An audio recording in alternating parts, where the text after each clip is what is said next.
न सुलभा। कामम भले ही प्रिया न सुलभा, प्रिया मुझे सुलभ न हो। प्रिया यानी शकुंतला मुझे आसानी से प्राप्त ना हो भले ही, तू किंतु मनः मेरा जो मन है, तद भाव दर्शन आश्वासी, उसके भावों को देखने से आश्वस्त हो गया है। यद्यपि शकुंतला मुझे आसानी से प्राप्त ना हो, लेकिन उसके जो भाव मैंने देखे हैं उससे मेरा मन जो है वो आश्वस्त हो गया है। मनसिजे अकृतार्थे अपि, मनसिज कहते हैं कामदेव को, कामदेव के अकृतार्थ होने पर भी, असफल होने पर भी, उभय प्रार्थना दोनों तरफ की प्रार्थना, दोनों की प्रार्थना रतिम कुरुते, रति को, प्रेम को उत्पन्न करती है। राजा अपने मन में कह रहा है कि ऐसा नहीं है कि शकुंतला मुझे आसानी से प्राप्त हो जाएगी, ये उसे ज्ञात है कि शकुंतला उसे आसानी से प्राप्त नहीं होगी, लेकिन फिर भी वो आश्वस्त है। क्यों? क्योंकि उसे पता है कि जैसा भाव मेरे मन में है, जैसा प्रेम मुझे शकुंतला से हो रहा है, वैसा ही भाव शकुंतला के मन में भी मेरे प्रति उत्पन्न हो रहा है। इस बात को वो आगे कहता है कि यद्यपि जो कामदेव है वो असफल भी रह जाए, लेकिन यदि दोनों तरफ से, दोनों पक्षों से प्रेम होता है, दोनों पक्षों से इच्छा होती है, परस्पर मिलने की आकांक्षा होती है, तो प्रेम उत्पन्न होता ही है। स्मित कृत्वा मुस्कुरा करके, एवं आत्माभिप्राय संभावित इष्ट जन चित्तवृत्ति प्रार्थ्यता विडंब्यते, स्वयं ही कहता है और स्वयं ही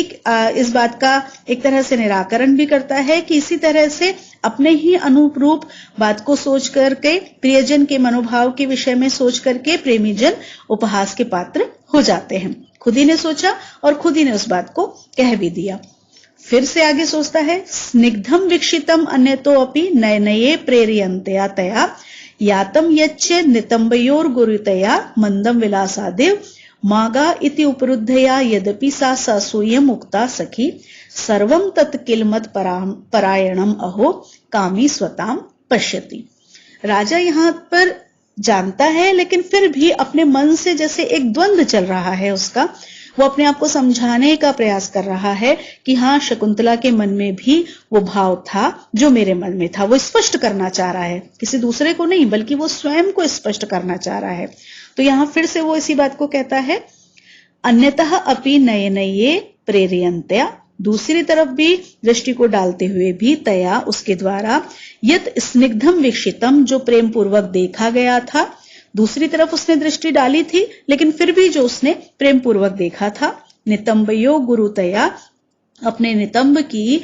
गुरुता के कारण, भारीपन के कारण, विलासात एव मानो किसी विलास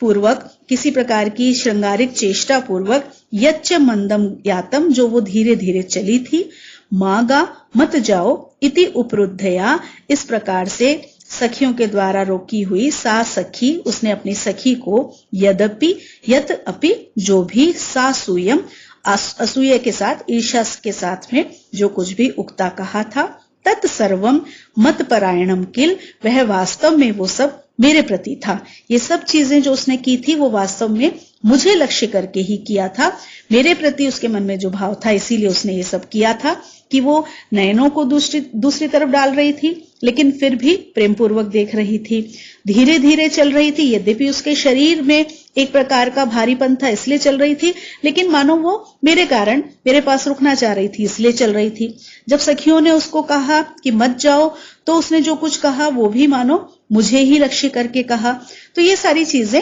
मेरे प्रति थी। यहां तक वो कहता है, लेकिन फिर अंतिम बात में फिर वही दुविधा उसके मन में आ जाती है,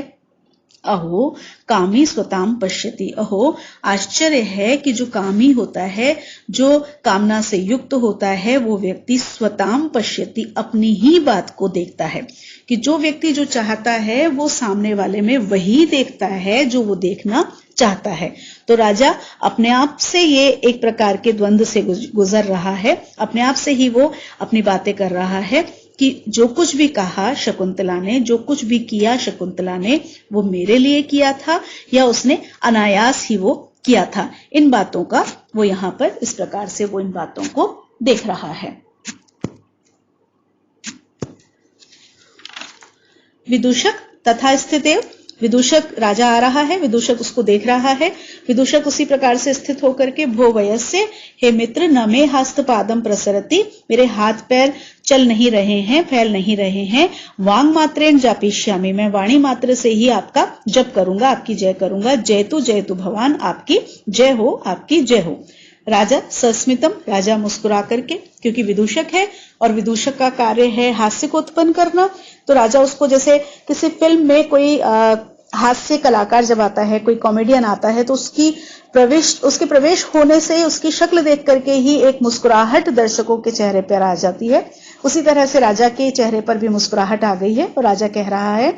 कुतो अयम गात्रोपघातः, अरे ये जो तुम्हारा शरीर है ये इस प्रकार से व्याकुल कहाँ हुआ। विदूषक, कुतः किल स्वयं अक्ष्या आकुलीकृत्या अश्रु कारणम पृच्छसि, कुतः क्या, कुतः किल, अरे कहाँ, ये कैसे पूछ रहे हो, स्वयं ही आंखों को व्याकुल करके, आंखों को चोट पहुंचा करके और फिर आंसुओं के कारण को पूछ रहे हो। इस पंक्ति को ध्यान रखिएगा, इस पंक्ति के विषय में प्रश्न पूछा जा सकता है कि आपने खुद ही मेरी आंखों को चोट पहुंचाई है और आंसुओं के कारण को पूछ रहे हो। ये एक तरह से एक मुहावरा है कि आप किसी की आंखों में चोट पहुंचाओ और अगर उसके आंसू निकले तो पूछो कि आंसू क्यों निकल रहे हैं, तो आप खुद ही मेरी परेशानी का कारण हो और आप खुद ही पूछ रहे हो कि तुम परेशान क्यों हो। राजा, न खलु अवगच्छामि, मैं आपकी बात समझ नहीं पाया। विदूषक, भो वयस्य, अरे मित्र, यद वेदसः कुब्ज लीलाम विडम्बयति तत्किम आत्मनः प्रभावेण ननु नदी वेगस्य,